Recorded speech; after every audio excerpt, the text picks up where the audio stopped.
Anda menyaksikan Economic Update CNBC Indonesia 2023 bersama saya Safrina Nasution. Dan kita masih dalam perhelatan rangkaian acara EBTKE Connect ke-11 tahun 2023 langsung dari AIS BSD, di mana sore hari ini kita akan berdiskusi bagaimana strategi dan aksi nyata dari Pertamina dalam menghadapi masa transisi energi. Dan untuk itu telah bergabung bersama saya Senior Vice President Research and Technology Innovation Pertamina, Bapak Oki Muraza. Pak Oki, apa kabar? Selamat sore, terima kasih banyak telah bergabung bersama kami. Selamat sore Mbak Safrina. Pak Oki, ini mungkin pertanyaannya kita mulai dari hal yang sangat fundamental. Sebagai Senior Vice President dari Research and Technology Innovation dari Pertamina, bagaimana Anda memandang masa depan dari energi baru terbarukan dan konservasi energi dan juga komitmen dari Pertamina dari segi inovasinya, Pak? Ya, makasih Mbak Safrina. Ini pertanyaan yang sangat menarik ya. Kita bisa melihat EBTKE atau Renewables Energi Terbarukan ini sebagai jawaban dari dua hal. Yang pertama, bagaimana kita meningkatkan ketahanan energi kita. Jadi kita berusaha untuk meningkatkan energi security kita. Kita perlu mensecure sumber-sumber energi, tidak hanya dari hidrokarbon, tidak hanya dari oil and gas dan juga batu bara, tapi juga dari semuanya dengan kekayaan yang ada di Indonesia. Mulai dari geothermal, panas bumi, kemudian kita juga punya panas matahari, solar, kemudian kita juga punya wind dan seterusnya ya. Nah jadi pertama ini memenuhi aspek meningkatkan ketahanan energi. Yang kedua adalah sebuah kebutuhan untuk kita lebih sustain. Ya, dalam artian kita ingin mendapatkan porsi sustainable energi yang lebih besar di Indonesia.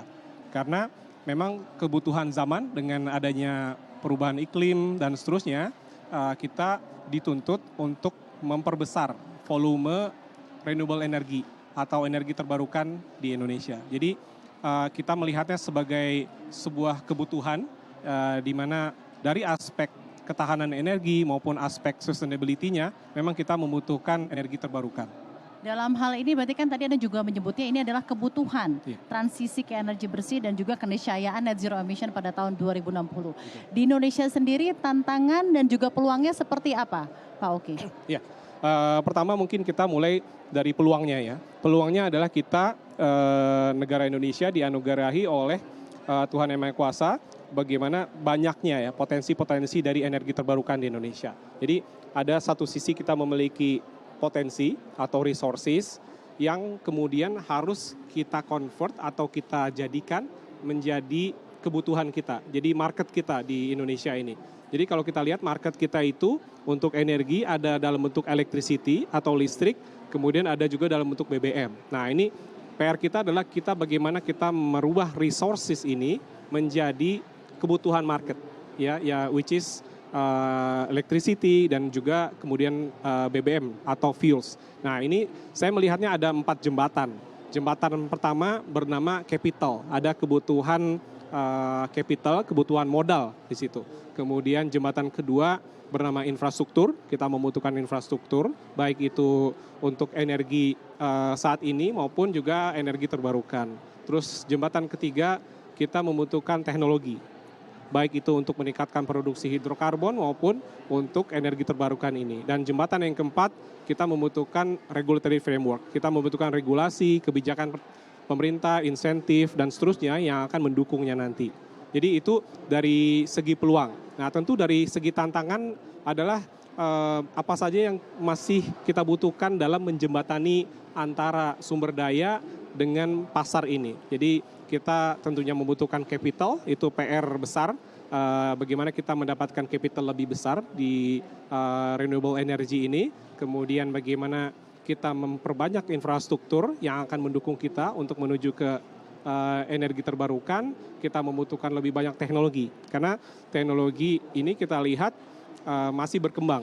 Jadi di banyak energi terbarukan itu masih S-curve-nya ya, gitu memang belum di atas. Jadi masih menapaki kurva S-nya itu.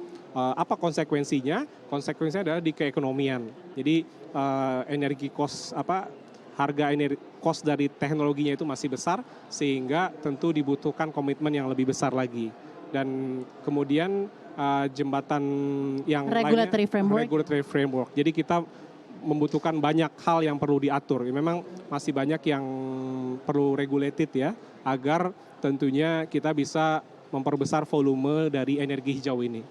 Dan masih dalam keniscayaan menuju target net zero emission 2060 dan juga bauran energi ya Pak Oki di tahun 2025. Dari Pertamina sendiri apakah melihatnya apa yang sudah diinovasikan oleh Pertamina sudah on the right track menuju ke sana? Ya, kami full support. Jadi kita melihat bahwa memang pemerintah Indonesia memiliki komitmen untuk kita sudah announce ya, kita akan berusaha untuk mencapai net zero 2060 or sooner. Nah, kami Pertamina sebagai salah satu badan usaha milik negara full support ke arah sana.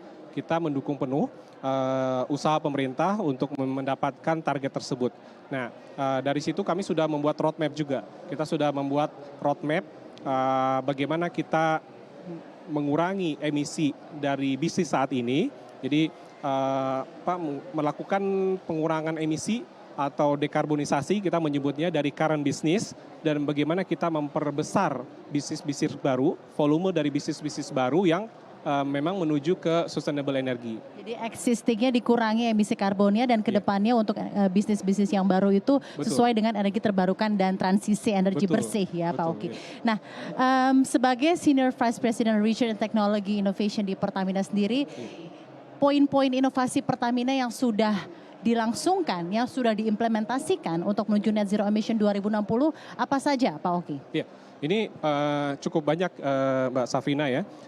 Kita bisa mulai dari pilar, dari bagaimana kita mengurangi emisi tersebut.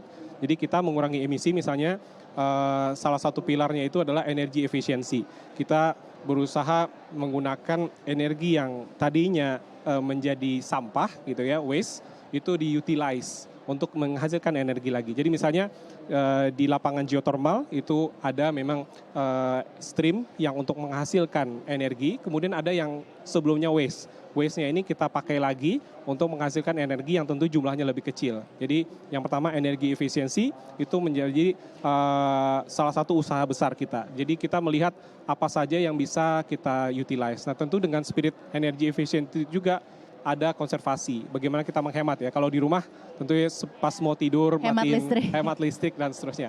Kemudian pilar selanjutnya yang kita kerjakan juga adalah bagaimana kita memperbesar volume dari bisnis-bisnis terbarukan. Jadi kita melihat Indonesia, misalnya Indonesia kaya dengan panas bumi kan. Jadi ada potensi lebih dari 20 gigawatt yang saat ini masih terutilize less than 10%. Jadi masih sangat kecil. Nah ini kita berusaha mendouble kapasitas dari panas bumi kita dengan harapan kita lebih banyak memiliki energi hijau dari panas bumi. Dan dari situ nanti ada turunan-turunan lain. Bagaimana kita berusaha mendapatkan sumber-sumber energi ya dari panas bumi itu. Kemudian yang juga tentu ada variable renewable energy. Jadi energi terbarukan yang seperti solar PV, kemudian juga wind dan seterusnya yang juga kita sedang explore.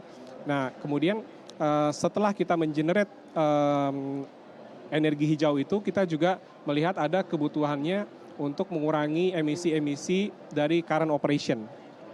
Jadi misalnya dulu 25 tahun yang lalu waktu saya kerja di lapangan misalnya itu kita masih melihat flare gitu ya. Jadi ada sisa gas yang dibakar. Saat ini kita semaksimum mungkin zero flaring. Jadi setiap ada potensi emisi itu kita capture, kita gunakan untuk menghasilkan energi lagi.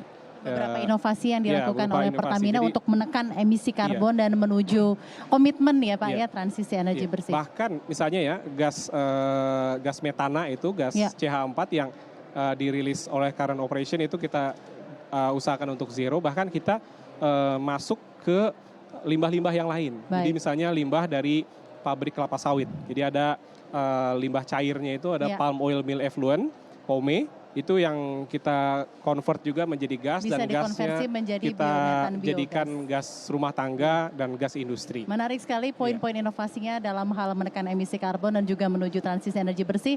Iya. Begitu menarik diskusi ya Pak, namun kita harus lanjutkan usai Iya. jeda Pak Oki. Dan dialog bersama dengan Senior Vice President Research and Technology Innovation Pertamina Bapak Oki Miraza akan kita lanjutkan usai jeda. Tetap bersama kami di Economic Update CNBC Indonesia.